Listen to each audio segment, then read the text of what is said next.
ছোটখাটো দাবির কারণে যদি সময়মতো নির্বাচন না হয়, যদি ফ্যাসিস্ট হাসিনার ফিরে আসার সুযোগ সৃষ্টি হয়, সবচেয়ে বড় খেসারত এই বৈষম্য বিরোধীদেরই দিতে হবে বলে মন্তব্য করেছেন বিএনপির স্থায়ী কমিটির সদস্য গয়েশ্বর চন্দ্র রায়। ঢাকার কেরানীগঞ্জে বিএনপির ৪৭তম প্রতিষ্ঠা বার্ষিকীর সমাবেশে তিনি আরও বলেন, বাংলাদেশের গণতন্ত্র প্রসব বেদনায় ভুগছে। যতক্ষণ না একটি নির্বাচন হচ্ছে, মানুষের উৎকণ্ঠা কাটবে না। কয়েকটি দলের পিআর দাবি সমালোচনা করে বিএনপির এই নেতা বলেন, দেশের মানুষ পাত্র না দেখে যেমন মেয়ের বিয়ে দেয় না, প্রার্থী না দেখেও তারা ভোট কেন্দ্রে আসবে না।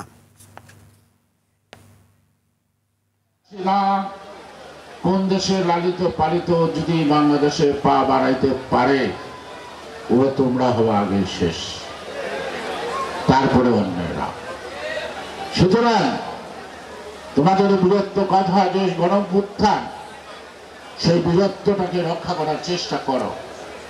যে বীরত্বের আড়ালে ছিল বৈষম্য বিরোধী, সেই বৈষম্য বিরোধী, সেই বৈষম্য দূর করার আন্দোলনটা করো।